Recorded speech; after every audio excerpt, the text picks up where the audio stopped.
Серебряный призер чемпионата мира по шашкам Николай Капаклы из Гагаузии принес единственную медаль в сборную Молдовы на чемпионате в Болгарии. Это был один из сложнейших его состязаний, говорит 9-летний Коля.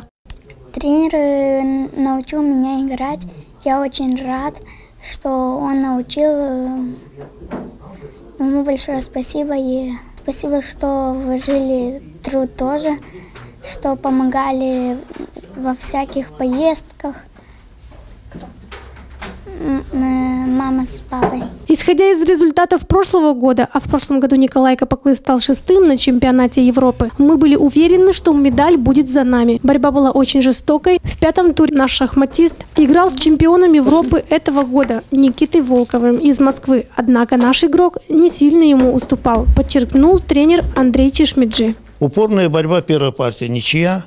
Во второй партии, получая выигранную позицию наш и практически реально претендуя на золотую медаль и на звание чемпиона мира, начинаются нечестные игры, которые я не хотел бы дальше раскрывать. Но так получилось, что наш спортсмен проиграл эту партию.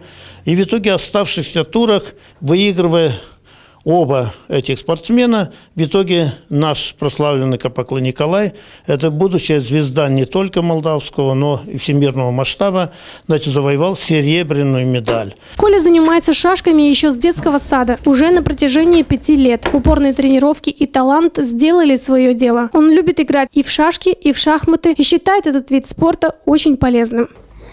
Бояться не надо. А шашки и шахматы помогают думать, развивают ум и больше думать.